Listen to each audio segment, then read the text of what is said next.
You are listening to the Horse Radio Network, part of the Equine Network family. Clip-clop goes the trail, sun is rising high. Two gals in the saddle, neath the big Nevada sky, laughing and chatting as the desert rolls on by. It's Saddle Talk, come along for the ride. Welcome, listeners, to Saddle Talk with Sandy and Cara. Whether you're here to laugh with us, learn, or just ride along, you're in for a really good time. So go grab your helmet or your pooper scooper and settle in with us as we discuss life, horses, of course, and all the unexpected turns along the trail. And hey, whether you're a seasoned cowgirl or you're still learning, remember, we're sharing our own stories and opinions based on decades of personal experience. Always ride safe and check with a professional before trying anything new. Now let's go ride.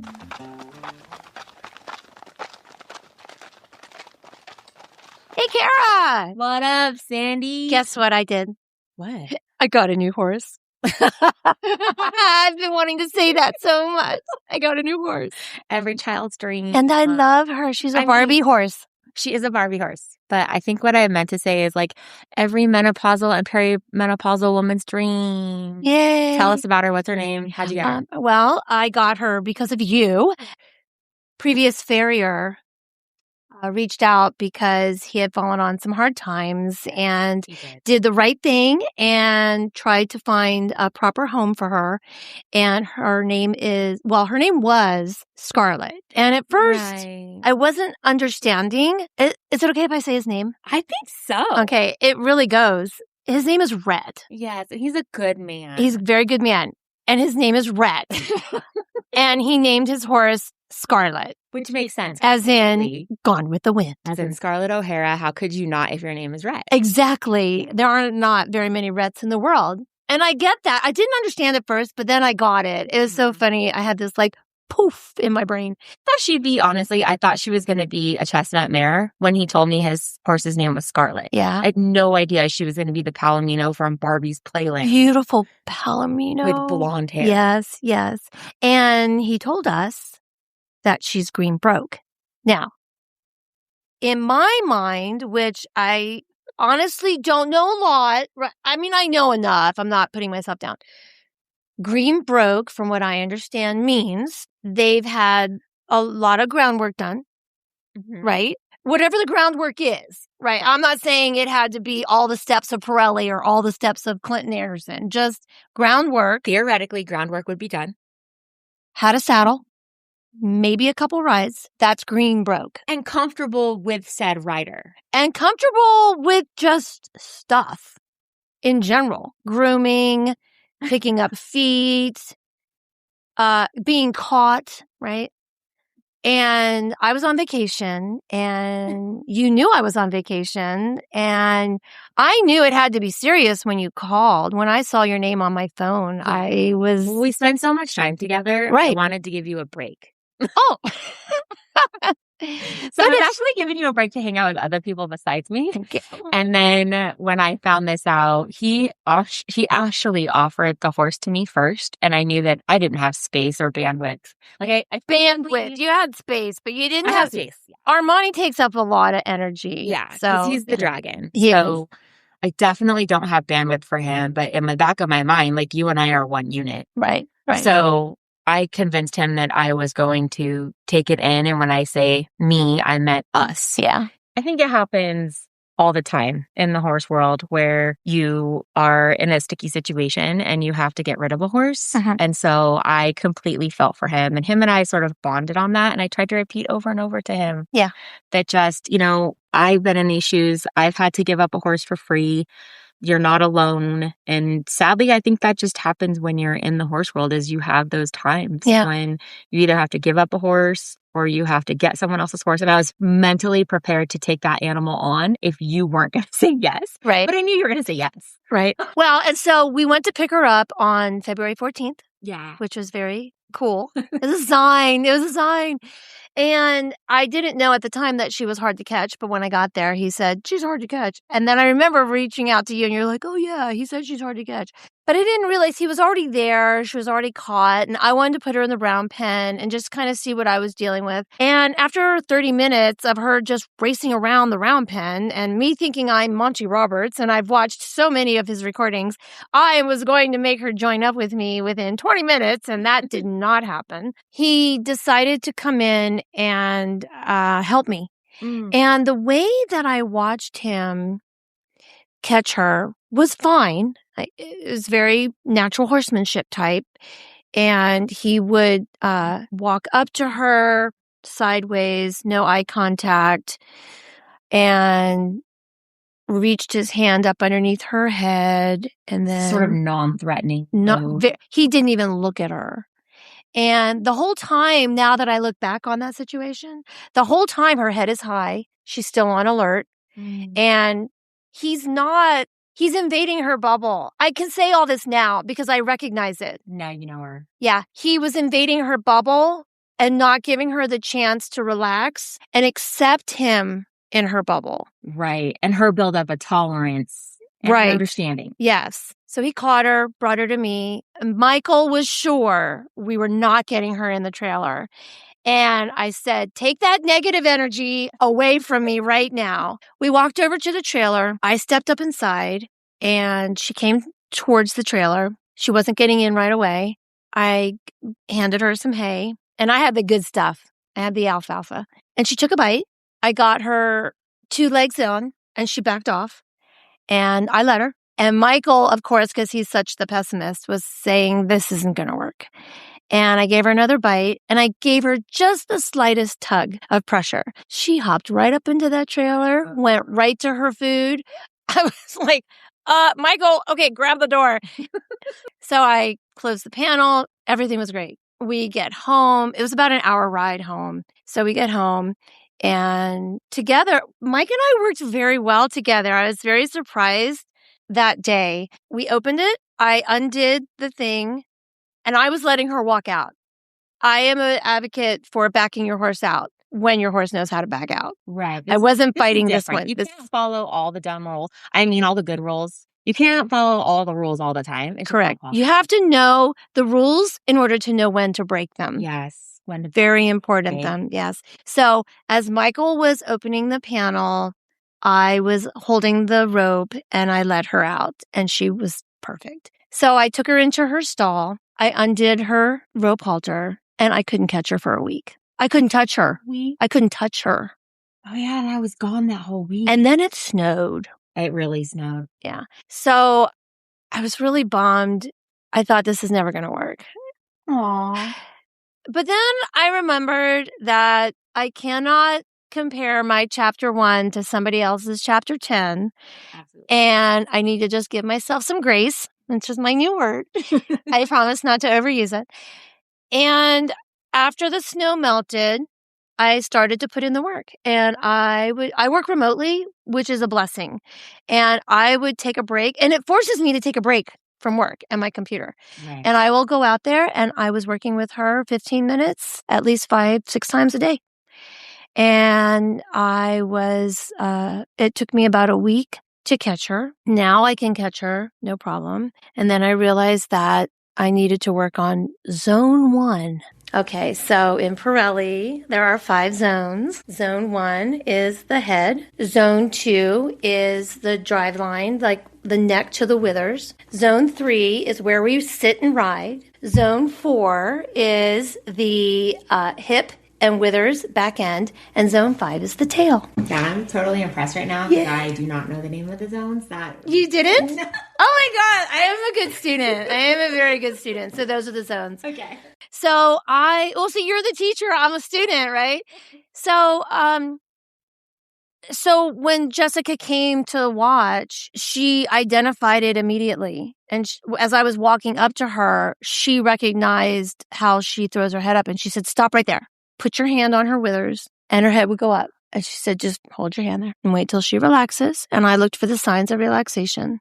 And then as she relaxed, I'd move my hand up. I know nobody can see what I'm doing, but my hand is in the air. And so I'm working a lot on zone 1. I can get her head down really low. And I'm working on her lowering her head when I take the halter off or put it on. And then I tried to groom her and she blew up again. And so I started over, and then I tried to brush her mane and she blew up again, and I had to start over. And the funny thing is, I kept trying to get her to, and I'm using air quotes, join up with me, and I never thought she would. And she does. She joins up with me better in a small area rather than a larger area. And I was talking to someone today, and they said you just need to apply a little bit more pressure in the bigger area, get her going, and then release the pressure, bring her in, and it worked. Right. Yeah, so it was If you perfect. get her feet moving and her exercising, she realizes soon enough, like, Yes. oh, if I stand near Sandy and it's quiet, Yes. it'll be safe. Yes. So I just wasn't pushing myself. Yeah, I was giving up, thinking. And have you ever done this before? Never. This is my project horse, which is, I feel bad because I do feel that that's what he felt he was going to do. And it just didn't work out. And he does live far away. I got her in Palomino Valley. Isn't that funny? She's a Palomino. Irony. And she was in Palomino Valley. So we've been working really hard, and she's not green broke. She's not green broke. She's green. She's just. And I'm an old lady. You're an old lady with a green horse. And Yes. when I asked you if you've done this before, I was actually referring to Parelli. I know you haven't. I'm your friend, and I know that you haven't had a green horse before, like a fully, totally green animal. No. And I was super excited for you to get this animal because I know you're ready. Thank Even you. if you don't feel like it, Mhm. you are 100% ready to put your own horse on the Sandy program. Yeah. Thank I you. feel like you have a program, even if you don't realize you do. And I think you've learned, obviously, that Yeah. you do have a program. Yeah. Yeah. And when I say program, like for all the listeners who aren't super savvy with, training your own horses, I just mean that everyone has a system. Whether you realize it or not. Mhm. Yep. There is a way that you communicate with your animals. There's a way that you treat them, and they either learn to be with you or they don't. Exactly. And how successful your system / program is just based on, are you able to get horses to do what you want and need? Yes. I think the only thing I was surprised about was I do believe that he had her for at least 2 years, and that he was still having to catch her the way he did.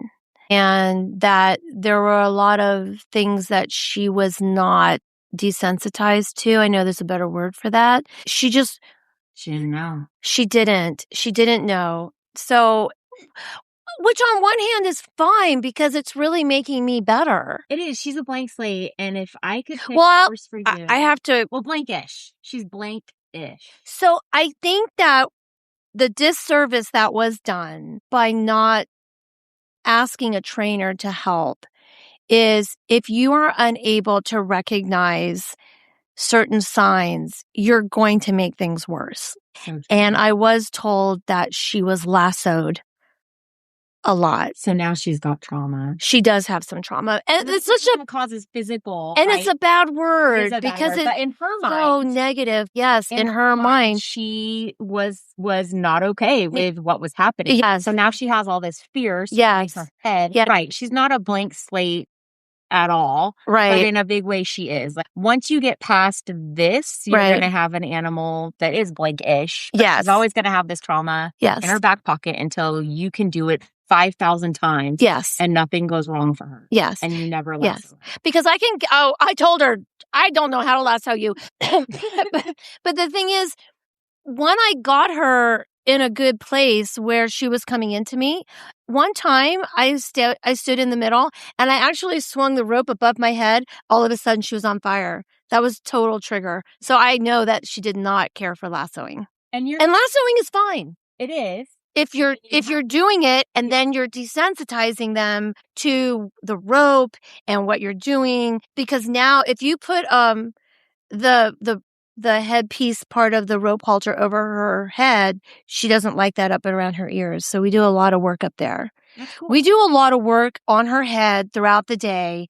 And then at the end of the day, when I have more time, then I can take her now into the round pen and work with her on circling and grooming and brushing and things like that. And when you're ready, you are going to be able to lasso her. Like at some point in her life, truly, I'm never going to lasso her. I know that you're never going to, but it might be something that you want to do. It sounds silly, but if we're going to be camping and we're going to be doing all of these things together in her lifetime, it's kind of like that's what I'm going through with Armani. And I kind of figured it out this week that he gets sketched out when my heart rate goes up. I deep breathe all the time. I will stand there with her with my hand on her head and I'll breathe like I'm having a baby. Well, that's what was so funny. When I first started circling her, I, at one point, was so tired, I had to reach into my pocket and get my phone to see what time it was because I was like, 15 minutes, no more than 15 minutes. And the minute I looked down at my phone and went like this, she turned into me and came to me. Yeah, that was the first time she came into you. And I thought it was the phone. I was like, you relaxed? It was me relaxing and looking away and taking that pressure off. Even though I didn't realize I was adding pressure, I was adding pressure. Mm-hmm. And that's the part that without what I've learned on my own and then what I've learned from Jessica watching you guys, I don't know that I would have recognized. I mean, initially I thought it was the phone. Right. I'm like, the girl likes the phone. Yeah. Correlation versus causation. Exactly. Mm-hmm. And then I realized that, So let's talk a little. I mean, we'll come back to her and our journey, but this is also a shared episode. So the title of this episode is Two Old Ladies and Two Green Horses. Because Armani is still green. Yeah. And him and I are trying to figure out our kinks.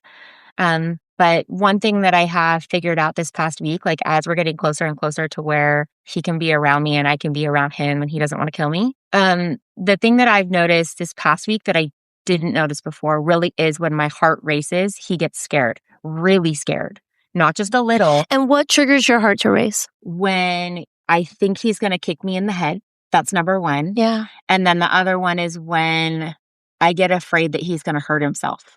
Mm. But those two in the past week I've noticed, and I need to talk to Jessica. So Jessica is a Parelli trainer that we reached out to in the Valley, and she has been exceptional helping me with Armani. And then that's how you got involved with her as well, is because you've been watching me and Armani on our journey. And I think I look back to it and it hasn't been a year with her yet. No. But she brought Armani from literally trying to bite me. Right. Through the fence, not just in his stall. Right. But he would bite at me. He never has actually bitten me. Right. But he would sort of do this lungy thing when I would go under the fence and he would get up in my face and I was very nervous. Right. He was going to bite my nose off because we've seen that at a barn. We have. Yes. We have seen that injury. And then I was also really afraid he was going to bite my hair. I know you were. Yes. That he was going to bite my braid and my neck. Yes. So when I was about 6 months into owning him, I had kind of tried different things and he was at a point where he was decompressing and living on my space and I was getting to know him and he was getting to know me, but I was getting nowhere. Right. We were getting zero. And so I tried to do my normal breaking stuff with him. Yeah. Because you've broken many horses in your history. Yeah. So even though I'm not a professional, I've broken 13 total so far. Yeah. So you know what you're doing. I know what I'm doing. The only difference between a professional and you is you don't get paid. I don't get paid and I take longer. That's not necessarily. No, I do and I love it. No, that's fine. But I'm saying even a professional knows to take the time that it takes. I mean, I wouldn't lump that into whether that's whatever. Professional clarifier. Exactly. I feel like the only difference between you and a professional is you don't get paid. I don't. Yeah. And so theoretically, he would be my 14th. And I can't think of whether or not I should actually classify him, but I think you're convincing me that I probably should. You have to classify him as one because when you got him from the rescue, you were under the impression that this was a rideable horse. I was, yeah. Green broke. I thought he was green broke. Does any of this sound familiar to our listeners? Isn't this the second time we've gone through this scenario? Sounds the same podcast? It sounds so familiar. It's what the ex-owner says versus what the horse tells you. Exactly. Oh, no, that scenario. Yeah. And so what is your, do we want to say this? Like, yeah. What is our what the fuck? Moment. My what the fuck moment was just, what was I thinking? And that was about 6 months in. I had a what the fuck to myself. Right. What the fuck was I thinking? Yeah. How did I get this animal? Why did I get this animal? Who gets this animal? Oh, I do. Right. I get this animal. I've broken horses before. This horse is a hot fucking mess. And so when I realized that, and I'm just being honest, y'all, it took me a week. It took me a week from going from what the fuck am I going to do to, Right. oh, I am the person this animal needs because I'm going to find a solution. Right. And so I just reached out to my friend network of horse people because I'm not kidding when I tell you that all of my friends became horse trainers but me. Literally. Right. All the girls I worked at the barn with, they all became trainers. So I reached out to my network and one of them told me to go Parelli. And I am an old school person who grew up in the hunters and jumpers. Yeah. I went dressage, and I think that's a theme in a lot of hunter jumper teenagers' lives. We go dressage. And I was going to try to train him in that vein. Mhm. Yeah, no, I found Parelli the way I had to, which was the hard way with an animal that wanted to kill me. Yeah. And so then we found Jessica, and day one, I knew she was going to make a difference. And every single time she visits, which has now been probably about twice a month is our average, Mhm. it is mind-blowing. Mhm. And I need to let everybody know that the two old ladies are kicking ass over here. Yeah. And anyone who wants to like talk mad shit on the two old ladies who do Parelli, you can bleep off. Because I am so tired of people in our industry. I'm getting mad right now. I am so tired of people in our industry like making fun of the older women who do Parelli who are like, oh, you're just going to wiggle the rope and the horse is going to do what you want. You know what? Right. Fucking wiggle that rope and that fucker backs up and doesn't eat my face. Right. Like it's all about training and technique. And so right now, this is what I'm using. Will I always use this? Probably not to some degree. Yes. But I have, Sandy, I feel like we are the industry. We are. We spend so much money on our horses. How many halters have I already bought? I saw a new halter when I was watching Monty Roberts. I was like, I gotta have that halter. You bought two, girl. I bought two, and I can't use either one. Nope. 2 halters in 1 week? Yeah. Yeah.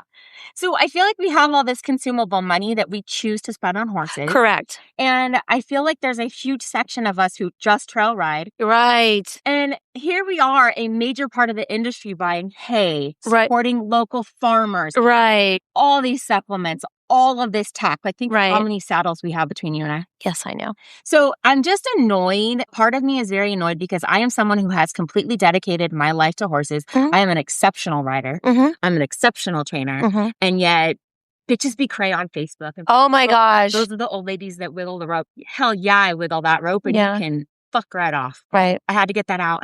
Publicly. You got it. I feel relief. Take a breath.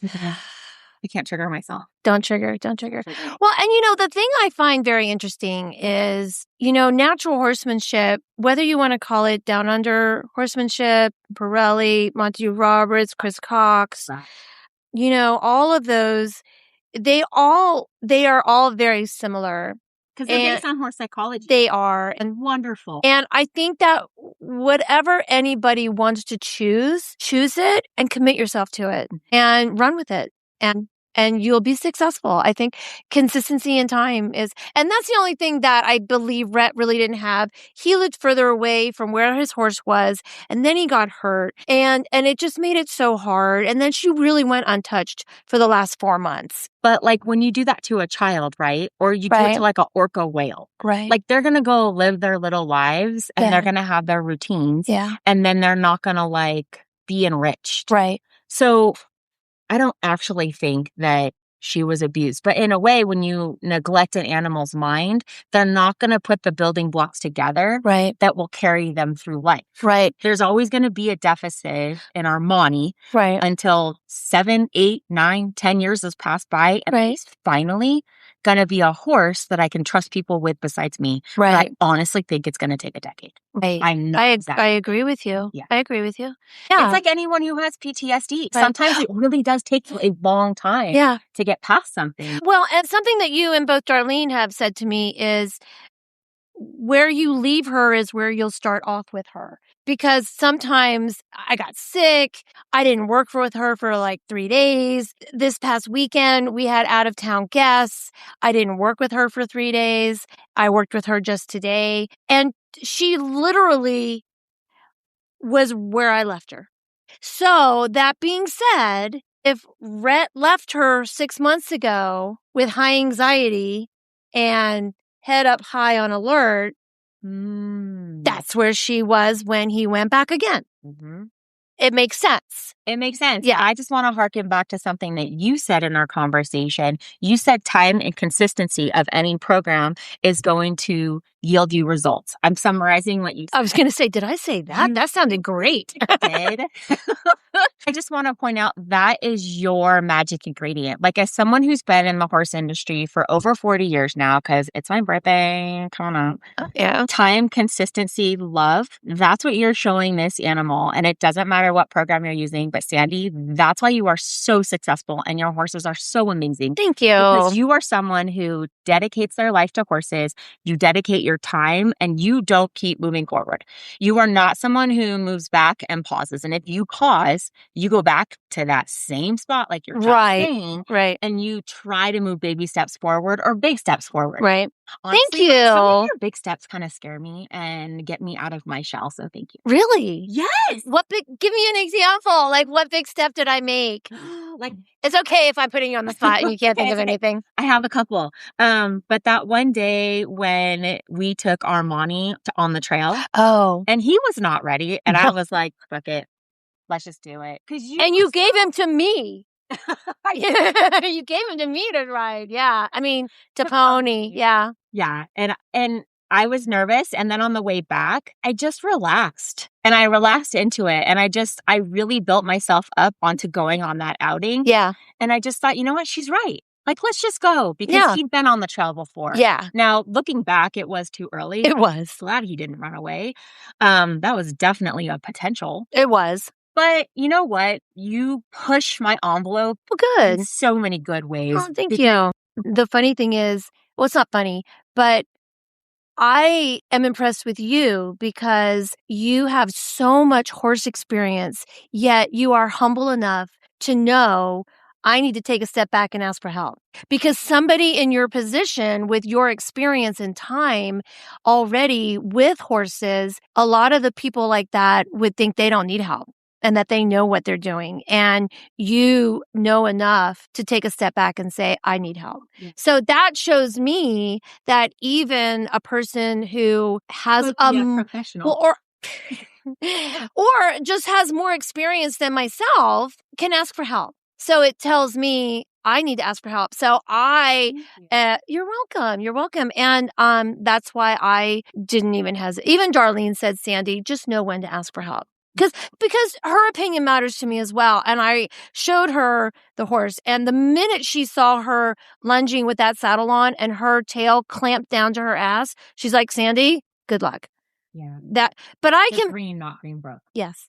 And she said, and I said to her, do you think I can do this? You know, I mean, am I biting off more than I can chew? Mm-hmm. And she said, Sandy, I do think you can do this. Just know when to ask for help. Don't be afraid. Just know when to ask for help. And don't even feel like you have to put the first ride on her.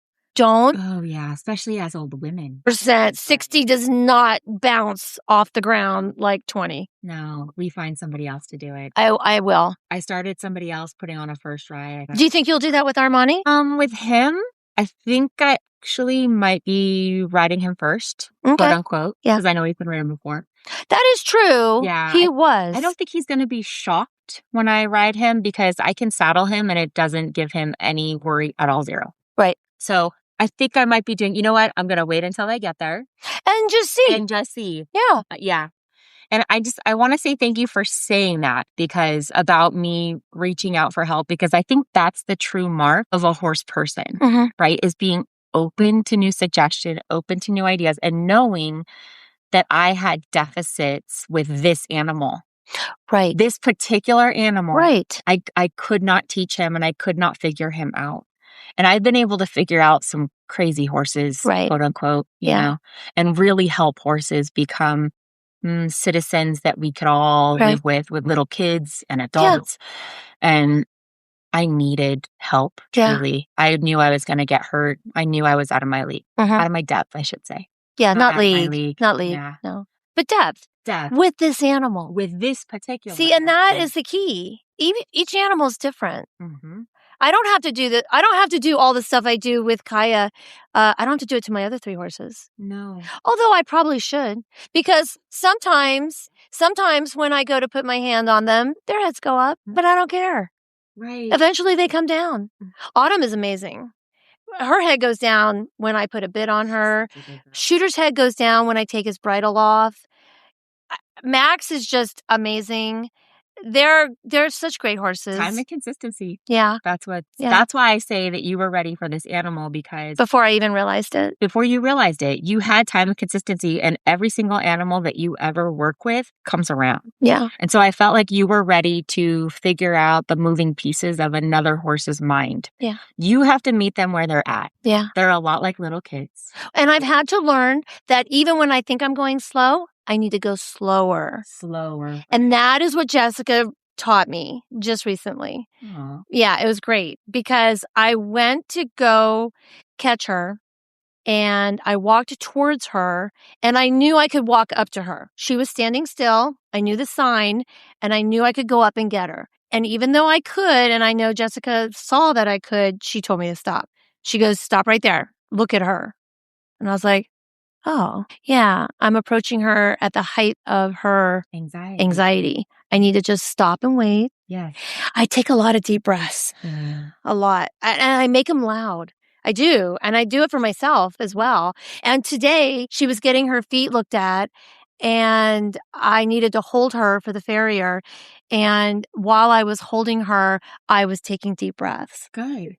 Just to kind of help her. And she did pretty well. I did ask if he wanted to sedate her. I would have been fine with it. And he said no. He said, "I don't think this is a horse that needs sedation." She has a good mind. She catches on quickly. He was able to pick up all her feet. But the minute he went to put pressure on, like, holding it to do something is when she pulled away. Okay. And that's just something we'll just have to work on, I believe. Yeah. I'm not really sure how to work on that. I mean, I know the rope with the feet and all that stuff, but how do you mimic that pressure that a farrier is going to put on the foot or the snip or the sound? Therein lies you becoming a trainer. Truly, you are becoming a trainer when you ask yourself that question. Okay. How do I mimic it? How could I take that mimicking and break it up into little tiniest parts? Do that with her one step at a time, build a base so she's comfortable the whole time. You have just become a trainer because you put that thought in your head. Oh. How do I mimic it? Oh, thank you. Welcome. And that's why horses are such a puzzle. Yeah. They're a puzzle that you have to unsolve and peel back. Yeah. And even if you start with a blank slate, you still have to break things down into bite-sized pieces. Yeah. But when you have these horses that have been traumatized, you have to take it back even into smaller, tinier pieces. Yes. And be ready to waste 80,000 times more than you think you're going to. Yes. Well, just like her zone 1, I keep coming back to her head.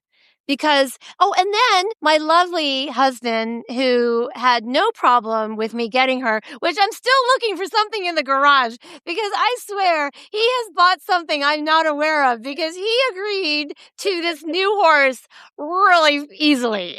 So that's why he's okay, because he went out and purchased something. He purchased something. He asked me the other day, "When do you think you'll put a saddle on her?" I'm like, if you guys could see any emoji in your head, it's the one where the person has their hand over their head. Because I looked at him and I said, "I can't even get a brush through her mane, and you're asking me about a saddle?" No, and even though I saw her with a saddle in a video, I'm going to assume that was one time. It was one time. I The horse is telling us. Yes, I think that's next on our docket. What the horse tells you versus what the owner. Previous owner tells you. And our horses are telling us we need to step back and go back to basics. Yeah, that they were taken too far without their permission, without their comfortability. Yes. And without their comfortability, that's the same thing as consent in a really big way. Like, I don't want to put that word with it, but in a way it is. When you go against They've been violated. Yeah, they've been emotionally violated in a way. Yeah. And I don't mean to minimize anyone who's gone. Oh, no. You and I both have been traumatized. Exactly. No. But it really is going against them. And if you've experienced that kind of trauma, you know that from then on, you're like actually triggered. You are. In that moment. Yes. And so that's how they feel in a really big way. And of course, I know horses aren't people. I'm not going to anthropomorphize No. horses, but how their brain works and how they process trauma and how they're going to put it in a little compartment in their brain forever. Yeah. They're going to put it in their brain. Because they're prey animals and they have to remember what it is that kills them. So, yeah. He got lots of triggers. He does. But he has come so far. You've done such amazing work with him. And that's what I think is I look back to me not being able to put a halter on him. Literally, like Jessica, I think I had to work with her for 3 weeks before I could halter him comfortably. So haltering, I could do. Picking up his feet now. He can stand. He stayed at the patient's pool today. Yeah? For, I don't know, a half hour. Didn't the farrier come? The farrier came yesterday. Yeah. He was actually better than my other horse. It's a totally broke mare. Yeah. But so there are all these little things that are working out for us. Yeah. That had I not gone to the Parelli world, I 100% would have gotten broken legs, broken back, broken bones. Sure. I know this. And if it wasn't me that was broken, he would have a broken body or I would have to ship him off to someone else. I would have had to give him back. Yeah. Bottom line. So I think this is a good testament just for any of our listeners out there that are thinking about getting a greener horse than they're used to. You know, ask for help. Get a professional. You don't have to spend thousands of dollars on a trainer. I told Jessica, I don't know that I can afford more than maybe once or twice a month. And she comes out and she watches what I'm doing and she just tweaks it. And she gives me insight and she gives me other things to think about and to look for. It gives you homework. And she gives me homework. I feel my farrier doesn't know this, but I have assigned myself homework because my horses are usually on a 7-week schedule. And my homework for him is to make her a better horse for him the next time he goes. Because she's going to need it next time. Yeah. Obviously. And I'm going to make her a better horse for him. And we can do it together. Of course. Because I think that was one of the first techniques that Jessica showed me. Yeah. Was how do I get my horse to be comfortable with his feet being handled? Yeah. Because the first time I tried to have him done, I thought he was going to kill my farrier. I'm not exaggerating. I know. He was not comfortable trying to even get near trimming him. All he did was take off that horse's old shoes. Yeah. He turned around and he said to me, this horse was drugged when he had those push shoes put on. And I said, and was that my farrier? That was your farrier. Yeah. He said, there is no way this horse was done without drugs. And I said, I absolutely believe you. I think that horse, he's so food motivated that every single thing the previous owner did must have been when that horse was eating. Got away with a lot because he is very food focused. More food focused than any horse I've ever met. Right. He has food in front of him. You can basically do anything with him. Okay. And then convince yourself that he's quote unquote trained.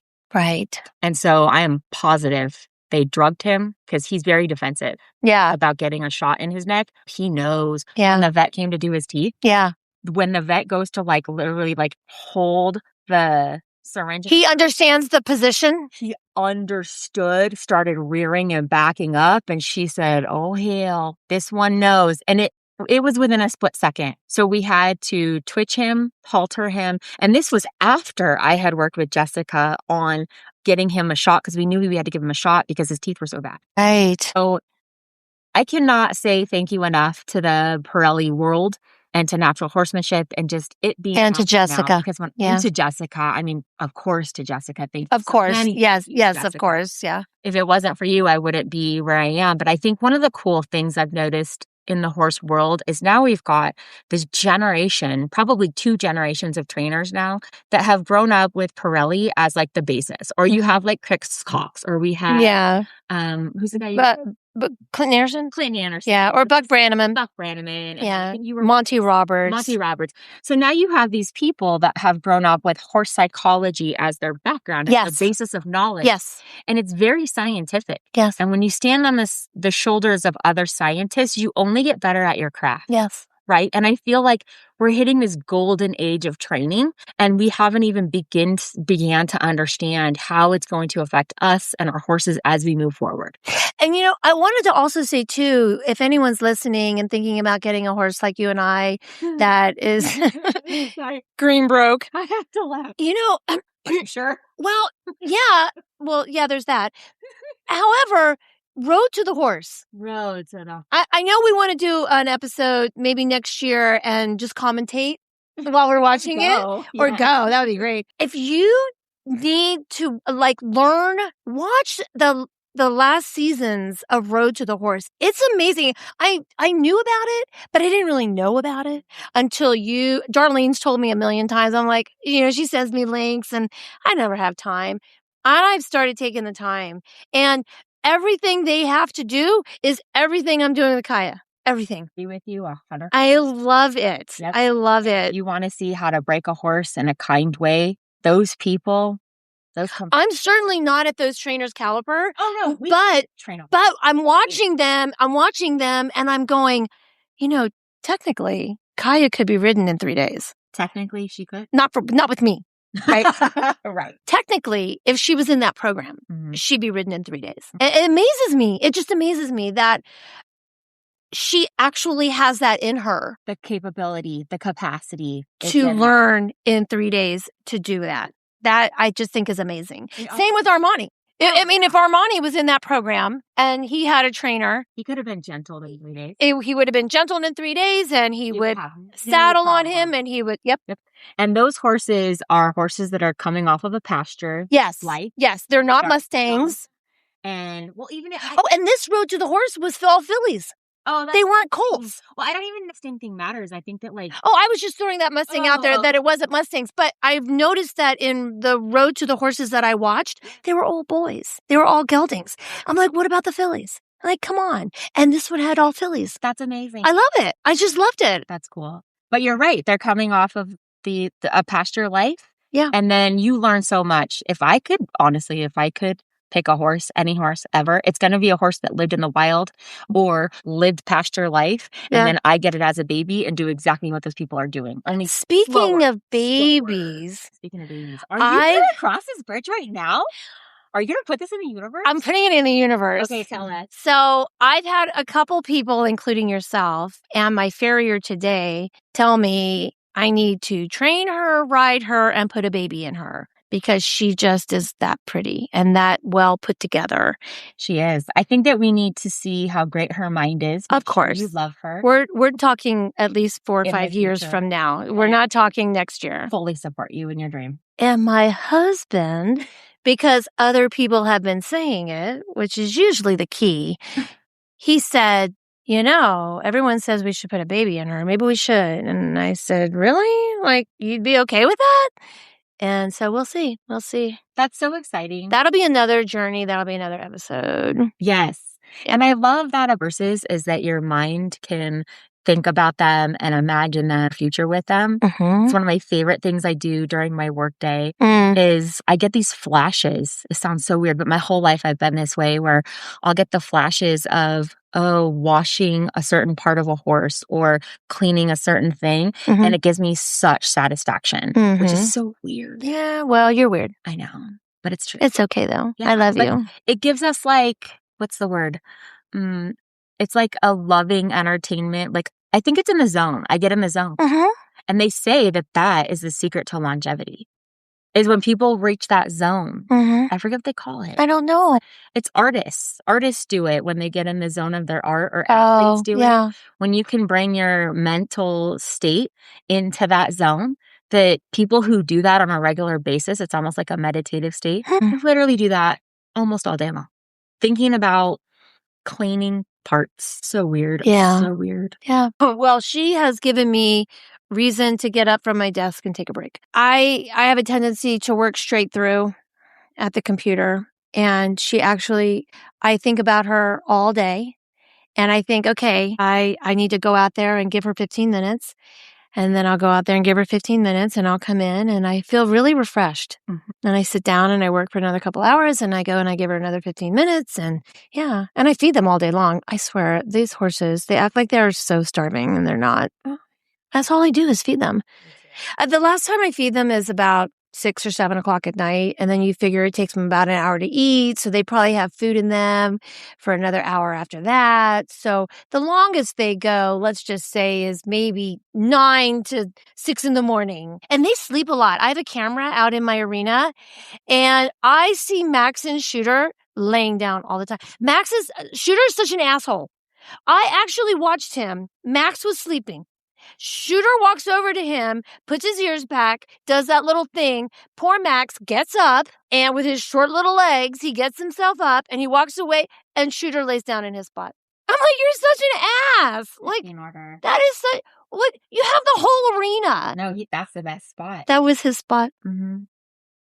They're such assholes. They are. I know. They're wonderful. Well, do you have anything else to share or No. bring up that we haven't mentioned? No, I feel like we covered the what the fucks. Yeah, that was the biggest thing. And the horses will tell us something different than what the owner says every time. Yes. That is the moral of the story. It is. So every horse is an individual. And even if the owner is right in what they're saying, it doesn't matter. Because the horse is going to have their version. And that's who you're dealing with. Yeah. That's who you're training up. That's who you're loving. That's who you're trying to help. And a lot of owners out there have the best intentions. They're not drugging their horses. Oh. You know, when you go to pick them up, they're not lying to you. They're not. They're giving you their version, what their perception is. I want to emphasize that because her previous owner, super person, very loving, you know, I'm absolutely. And I'm excited to show him how she is at the end of the day because it's what he wanted for her. Yep. Yeah. And that's what we want. And I'm able to give it to her, which was something that, you know, given his situation, he was unable to do. So I'm really happy that I'm able to do it. And I told him, I said, when she is rideable and you're feeling better, you can absolutely ride her. You're wonderful. Well, thank you. Thank you. Well, thank you for our fantastic chat. Yes. On our new platform, Horse Radio Network. We're so excited to be here. And thank you to everyone who's already listened to all of our previous episodes. And our episode with Matt Mills has gotten the highest count of downloads. So thank you so much. Yes, and thank you to our listeners that have migrated from our previous platform to HRN. Yes. We are so happy to have you. We are beyond stoked. And we're passion project. I know. Turning into something so fun. I know. And we were so happy to be here. So thank you to Horse Radio Network. And I also want to say too, thank you to Buzzsprout. They were the ones that we started with and we transitioned over from them because Horse Radio Network is the largest equine podcast platform. And that's where we knew our home eventually was going to be. We did. It was our dream. Yeah, it was. It was our big dream, and here we are. Yeah. So thank you so much. Fine. Okay, I love you. I love you. Jules. Hey, friends. That's the end of today's ride. We hope you enjoyed listening. Don't forget to follow Saddle Talk with Sandy and Cara wherever you get your podcasts. Please leave us a review, share us with a friend, and saddle up with us next time as we ride through more stories, questions, and our wild tangents. Till then, friends, keep your boots dusty and your hard hats on. We hope to see you out on the trail. Sandy and Cara stirrups swinging free, talking about life and love and mystery. From coyotes to coffee, they'll cover it all with the sagebrush blowing and the wild birds call. So cinch up your boots, we're hitting the track. Saddle Talk's on and we're not looking back.